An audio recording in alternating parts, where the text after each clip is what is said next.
MBC나 데리고 가면 못 오니까 너무나 날씨가 더워서 좀 시원한 설교 제목이 없는가 이렇게 생각을 하다가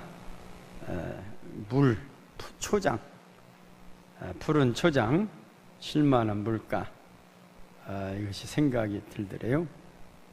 우리가 너무 더우니까 물 하면 시원하죠. 또 초장, 푸른 초장, 시원한 느낌을 가집니다. 우리 시편 23편은 우리 인생에게 이렇게 시원한 하나의 생명수를 주는 그러한 내용으로 되어 있어서 주님을, 예수를 안 믿는 사람들도 아주 좋아하는 시 중에 하나가 시편 23편입니다. 우리 믿는 사람들이 가장 많이 읽는 시가 시편 23편이고 특별히 임종시에 가장 많이 이 말씀을 요구하는 것이 바로 시편 23편이다. 그 예수를 알지 못하는 사람들이 왜 그렇게 좋아하냐? 그 오늘 시편 23편의 1절에서 6절 사이에 나오는 단어 하나하나가 모두가 다 시어로 되어 있다는 겁니다. 시적인 그런 언어로 되어 있어서 너무나 아름답다 그랬어요. 푸른 초장, 쉴만한 물가, 사망의 골짜기, 마른 막대기, 또한 우리 목전에서 상을 베풀어 주시고, 이런 아름다운 이런 시어들이 있어서 더 좋아한다는 것이죠.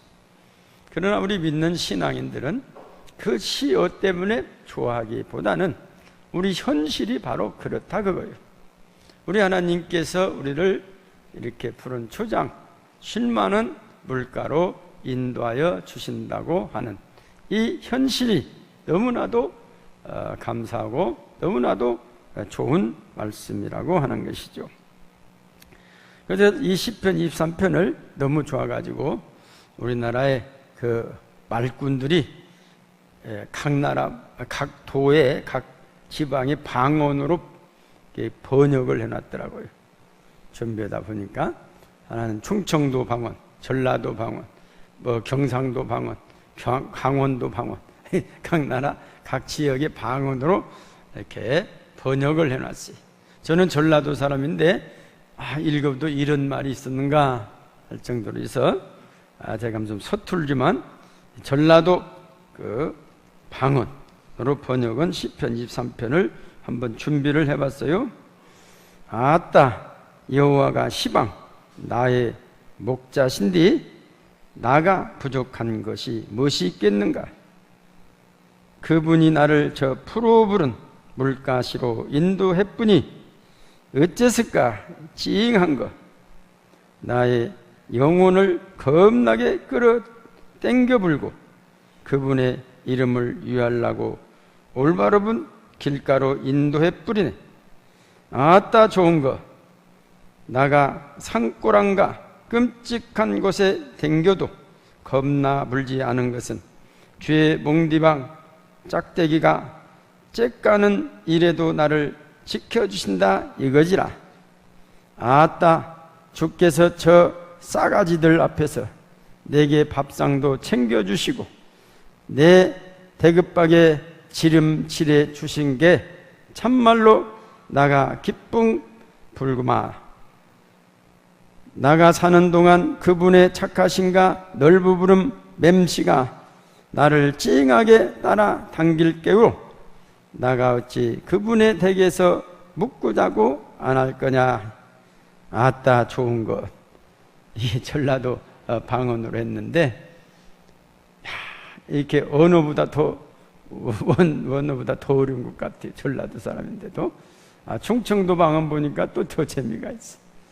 어쨌든 왜 이렇게 자기 나라 방언으로 만들어서 번역해서 놀이꾼들이 이렇게 부르고 그저 강강버섯을 읽어주면 배꼽을 잡고, 저는 잘 못 읽었는데 그 전문가들에게 저도 한번 들어봤더니 배꼽을 잡고 자우세요. 이렇게 시편 23편이 아주 우리에게 정말로 좋은 신선한 생기를 불어넣어주고 있다는 것입니다. 요즘은 날씨가 더워서 푸른 초장과 물가라는 소리만 들어도 시원함을 느끼게 되는 것입니다. 어떤 길에 갔더니 이 큰 전광판에 고두름을 붙여놨어요. 화면으로. 어떤 분이 갔는데, 야, 시원하다. 뒤에 두 분이 오시는데 아마 저보다 좀 우회인 것 같아. 무엇이 시원해요? 저 봐라, 저 앞에 고두름 봐라. 얼마나 시원한. 뭔 고두름이었더니 그 보더니 그분이 뒤에서 또, 야, 다 시원하다. 그래. 고두름이 막 집채많은 고두름이 줄줄줄 달려있어요. 그걸 누가 지자체장이 머리를 쓴 것 같아. 또 더우니까 그 고두름만 봐도 시원함을 느끼고, 또 요즘은 시내버스 정류장에다가 얼음을 갖다 놓고 기다리는 사람들한테 이렇게 얼음을 만지라고. 제가 신문을 봤는데 며칠 후에 우리 전주에다도 갖다 놨더라고요. 그래서 아침에 놓으면은 이렇게 날에 타고도 저녁 때까지 얼음이 안 녹고 있다는 겁니다. 얼음. 그렇게. 어쨌든 우리가 이 무더운 여름에 물과 푸른 초장 이런 걸 생각해 보면 얼마나 시원함을 우리에게 주는 것입니다. 성경에는 푸른 초장처럼 쉴만한 물가와 같은 시원함의 이야기들이 많이 있습니다. 우리가 몇 가지 보면 출애굽의 이야기입니다.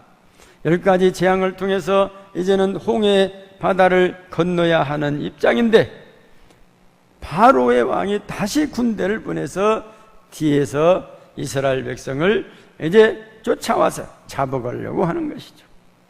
그런데 홍해길이 열렸습니다. 그 내려왔던 물길이 다 갈라져서 이제는 육지가 되었어요. 그 육지로 이제 걸어가서 홍해를 건너가는데, 애굽의 군대들이, 애굽의 기마병들이 뒤를 따라옵니다. 잡힐 듯 다 건너왔는데, 건너오자마자 이 물이 합쳐져 버렸어요. 그러니까 그 따라오던 모든 애굽의 군대들이 다 수장되어 버렸어요. 그래서 마차들이 물 위로 떠내려 가는 겁니다. 그것을 보고 이 모세의 노래가 있어요. 출애굽기 15장 1절에 보면, 이때 모세와 이스라엘 자손이 이 노래로 여호와께 노래하니 일렀으되, 내가 여호와를 찬송하리니 그는 높고 영화로우시며 말과 그 탄자를 바다에 던지셨습니다. 이스라엘 백성들이 이걸 보고 얼마나 시원했겠습니까?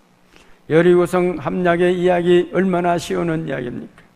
다윗과 골리앗의 이야기 듣기만 해도 시원합니다.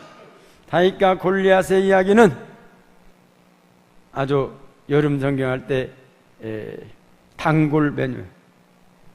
우리 안 믿는 어린아이들도 다윗과 골리앗 이야기는 다 알아요. 동화책에서 다 봤어요. 얼마나 시원합니다. 사무엘상 17장 4절 이하 말씀 보니까, 블레셋 사람들의 진영에서 싸움을 도두는 자가 왔는데 그의 이름은 골리앗이요 가드 사람이라 그의 키는 6규빗 한 뼘이요. 한 규빗을 대개 45cm 하면 팔찌금에서 손까지 규빗을 한 규빗이란, 그러면 제가 계산해봤더니 2m 90 정도 되는 거예요. 그러니까 6규빗 한 뺨이니까 한 뺨을 한 20cm만 잡아도 2m 90의 키가 엄청 큽니다. 그럼 절반이 얼마요? 1m 45. 그러니까 다윗은 한 1m, 소년이가 50 정도 됐는가 그랬어요. 그러니까 어떻게 보면 딱 배꼽 밑에다. 우리가 그러면 실감나게 하면은 우리가 1m 70 정도 되는 어른이 절반 땜도 얼마요? 85cm면 3살짜리 어린아이 키가 되게 85cm 정도 되죠? 생각해봐요. 170의 어른이 싸움으로 갔더니 85cm짜리 어린아이가 와가지고 싸우자! 얼마나 웃겼을 것 같아요. 그런데 이 다윗이 골리앗이 보니까 하나 오는 것 봤더니 가까이 와 보니까 어디서 무슨 강아지 같은 놈이 하나 오거든. 그러니까 그것도 막대기를 하나 들고 와. 잡아주겠다고. 생각을 해보세요. 그 2m 90대는 골리앗 장군, 누가 대항할 수가 없는데 조그마한 다윗이 막 물맷돌을 돌리고 오는 거예요. 그래서 그 말이 이제 사무엘상 17장 32절 이하 말씀 보면 40절 손에 막대기를 가지고 시내에서 매끄러운 돌 5을 골라서 자기 목자의 제국 곧 주머니에 넣고 손에 물매를 가지고 블레셋 사람에게로 나아가니라. 42절 같이 보실까요? 시작.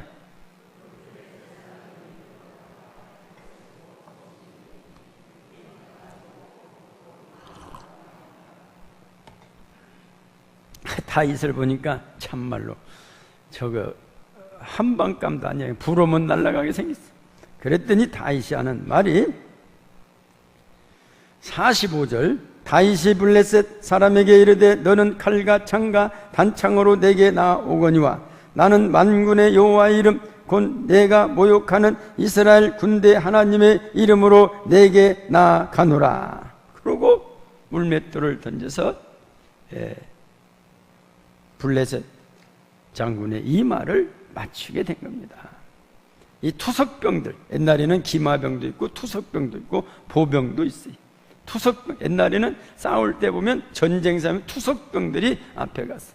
투석병들의 기록을 보면 한 200m 전방을 명중하는 이 군인들이 돌려서 탁 돌리면, 저는 여기 익산에 보석 전시한다 해가지고 갔더니 이 성경 전시에서 봤더니 다윗과 골리앗을 앞에 던지라고 놓았더라고요.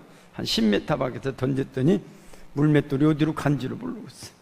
공중으로 날라서 옆으로 날라버렸어요. 맞히기는 거냐.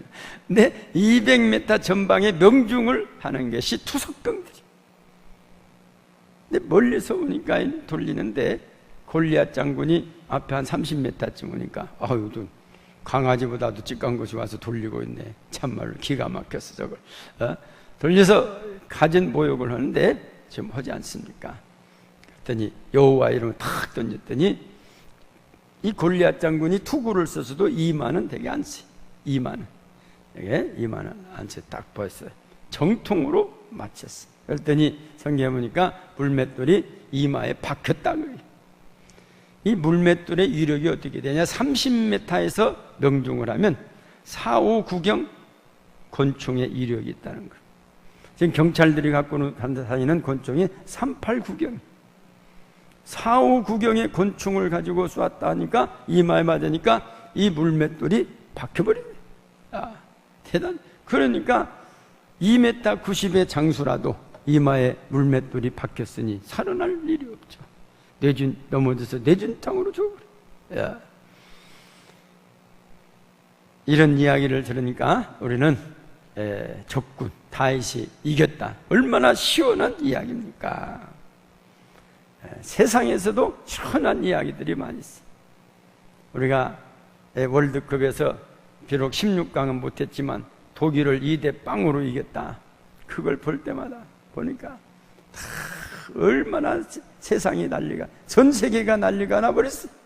멕시코에서는 자기들 때문에 우리 때문에 올라갔다고 비행기를 20% 할인해가지고 다 한국 사람들 20% 할인, 음식점은 다 무료. 이렇게 시원한 이야기들도 있다 그 말입니다.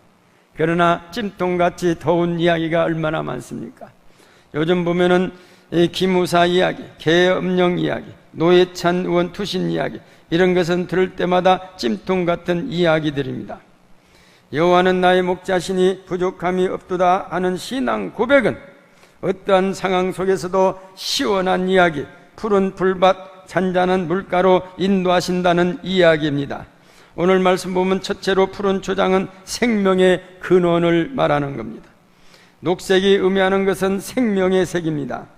회복과 자연과 에너지와 의미가 있는 이 색상은 성장과 조화와 상쾌함, 안정과 비옥한 환경과 연관되어 사용하고 있는 것이 녹색입니다.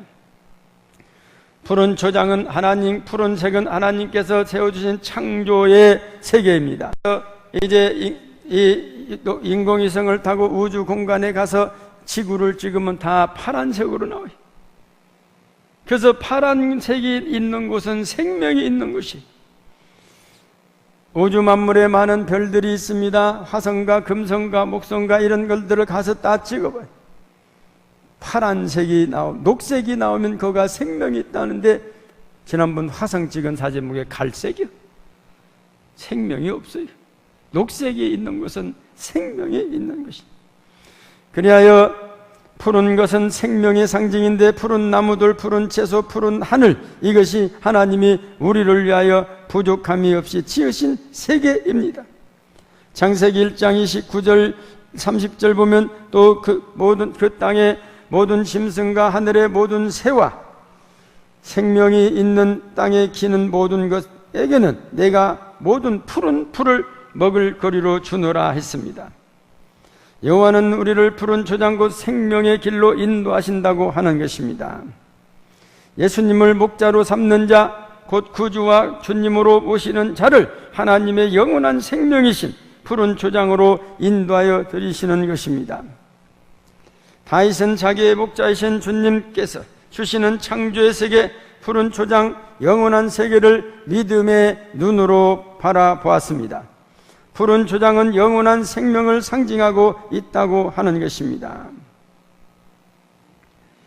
그러므로 영원한 생명이신 여호와는 나의 목자시니 내게 부족함이 없으리로다.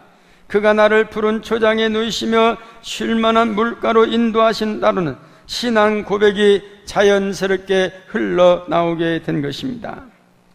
푸른 것이 있는 것은 생명이 소생되는 것입니다. 요즘 날씨가 너무 더워요. 오늘은 37도가 나간다냐, 내일 모레는 38도가 나간다냐. 이게 보통 문제가 아니에요. 그래서 이 철로가 바깥은 60도가 넘는, 이 철이 느글느글해져 가지고 KTX가 300km를 달려야 하는데 70km뿐이 안 돼. 느글느글해진대. 갔다가 이 옆가락까지 늘어나면 탈선을 해요.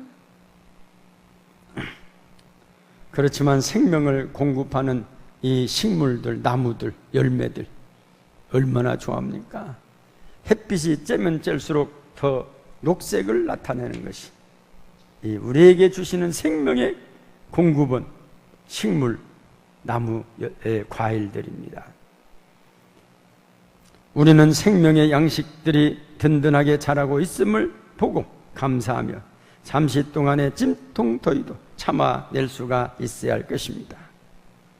이 찜통더위를 제가 설교 좀 찾아봤더니 우리나라에 1994년도에 찜통더위가 있었는데, 그때 죽은 인구가 우리나라 사람이 3,384명이 숨을 더워서. 이 더위가 보통 문제가 아니에요. 그리고 35도가 넘으면 1도 올라갈수록 치사율이 68%라. 이게 달랑달랑한 사람이 35도 높고 36도 되면 사람이 죽어버려요. 여기도 길에다가 놓고 하나 죽었다고 소문이 났어요. 떼앗빛에서. 그러니까. 그래서 우리는 독거 노인, 가구, 주거 환경 불량, 저소득층, 농촌의 노인, 농경인들, 야외 육체 노동자들에 대한 주의와 관리가 필요하다는 것입니다. 우리는 푸른 초장을 연상하면서 더위를 이겨나가야 할 것입니다. 또한 두 번째, 물은 생명의 공급원입니다. 아프리카에서는 물을 보고 중요하다고 않습니다. 물을 보자마자 생명이라고 하는 것입니다. 우리 몸의 70%, 우리 지구상의 70% 이상을 차지하는 물은 답을 알고 있다라는 책을 쓴 에모토 마사루, 일본 사람인데, 이분이 책을 쓰면서 이런 말을 썼어요. 몇 줄을 읽어보면, 착한 말을 보여준, 또 들려준 물과 나쁜 말을 보여준 물의 결정을 사진으로 찍었더니 다르게 나왔다는 거예요. 이 물이라고 하는 것이 생명이 있다는 거예요. 우리가 사람이 말하는 말을 다 듣는다는 겁니다. 이 물이. 그래가지고 그걸 증명해서 책방에 가면 말해요. 물은 답을 알고 있다. 그래서 이분이 계속해서 몇 자를 더 인용하면 어느 날 어떤 한 장의 화려한 결정 사진이 내 마음을 사로잡았다. 지금까지 그렇게 아름답고 화려한 결정을 본 적이 없었다. 사랑, 감사를 보여준 물인데 물이 기뻐하면서 꽃처럼 활짝 핀 모습의 결정을 나타낸다는 것이다. 동영상도 나왔어요. 사랑한다, 감사하다 하면 이 물이 너무 좋아서 꽃보다 다이아몬드보다 더 아름다운 이 물체를 만들고 움직인다는, 춤을 추는 거예요. 그것을 동영상으로 나와서 춤을 추는 거다. 물은 이렇게 살아있어요. 물은 생명이, 사람의 말을 잘 알아들어요. 그래서 나쁜 말을 하고 물을 먹으면 몸에 안 좋대. 물을 마실 때 사랑한다, 감사하다, 그러면 이 물로 치료가 된대. 예? 그러면 물이 좋아가지고 나를 사랑한다, 내 주인, 나를 사용하는 주인에게 좋은 것을 선물해야지. 이게 물을 마실 때 항상 예수님께서 그래서 물 한 잔만 대접해도, 주의 이름으로 물 한 잔만 대접해도 얼마나 좋습니까? 대접하는 마음, 감사하는 마음, 사랑하는 마음으로 이 물을 마시자고 말이에요. 남에도 대접하고 마시기도 하고. 이 물이, 그래서 물이 우리의 말을 다 듣고 있다는 겁니다. 그래서 이 물은 생명이에요. 생명체이기 때문에 물은 이 여름에도 오래 가죠. 좋은 물일수록 오래 가요. 나쁜 물은 그냥 안 좋죠. 썩어버리지. 좋은 물일수록 가만히 놔둬도 뭐 1년도 가고 2년도 가요. 좋은 물일수록. 왜냐하면 그 생명이 들어있기 때문에 그러죠. 시편 오늘 말씀 보면 그가 나를 푸른 풀밭에 누이시며 쉴만한 물가로 인도한다고 했습니다. 우리는 맑은 시내가 천천히 흘러가 들을 적시고 풍요로운 들판을 만들어주고 그곳에서 한가로운 풀을 뜯는 양떼들의 모습과 사랑스러운 눈으로 양떼를 바라보는 목자의 상을 떠올릴 때에 우리는 정말로 시원함을 느끼게 될 것입니다.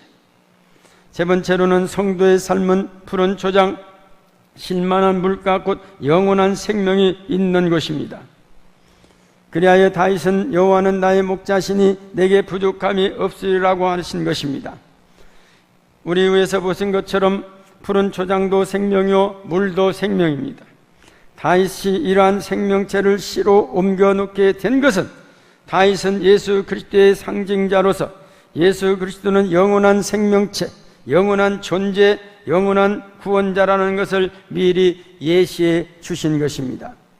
다윗은 목자와 양과의 관계를 통하여 예수 그리스도는 우리의 영원한 목자요 영원한 생명이라는 것입니다.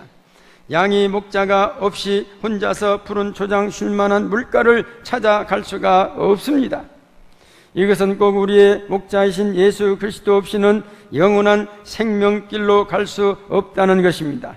그래야 예수님께서도 요한복음 14장 6절의 말씀에 보면, 우리 14장, 요한복음 14장 6절 한번 다 같이 보실까요? 시작. 예수께서 이르시되 내가 곧 길이요 진리요 생명이니 나로 말미암지 않고는 아버지께로 올 자가 없느니라. 아멘. 오늘 본문이 말하는 것은 무엇입니까? 목자 되신 하나님의 인도를 받는 그런 양은 이와 같이 최상급의 상태에 있게 된다는 것입니다. 이 양들은 조금 전까지 어디에 있었습니까? 그리고 지금 있는 푸른 초장과 쉴만한 물가에서 조금만 밖으로 나가면 그곳은 어떤 곳입니까? 그늘이 없어 뜨거운 태양빛을 그대로 받는 자리, 물이 없어 갈증이 나는 자리, 그리고 위험하고 어려운 자리였습니다. 목자가 그 견디기 힘든 상황을 피하게 해 주었고 가장 풍성하고 안전하고 편한 곳으로 데리고 와 주었습니다. 성도는 하나님에 의해 지금의 푸른 초장과 쉴만한 물가로 오게 된 것입니다. 얼마나 감사합니까? 사랑하는 성도 여러분, 양이 스스로 그늘진 곳이나 물이 있는 곳을 찾아가면 얼마나 좋겠습니까? 양들에게는 그런 능력이 없습니다. 불볕더위 속에서 제대로 먹지도 물을 마시지도 못하여도 피하거나 숨는 것조차 못하는 양들, 얼마나 불쌍하고 위험합니까? 광야에서의 양들은 목자 없이는 살 수 없는 것처럼 우리도 주님 없이는 살 수 없지만 영원한 생명이신 주님께서 푸른 초장 쉴만한 물가로 인도하여 주심에 감사하며 주님을 따르시는 우리 성도님들이 되시기를 주님의 이름으로 축원합니다. 기도하시겠습니다. 전능하신 아버지 하나님, 우리의 목자가 되신 아버지, 우리는 여호와가 나의 목자시니 부족함이 없이 주님이 영원한 생명의 길로 주를 따를 줄 믿습니다.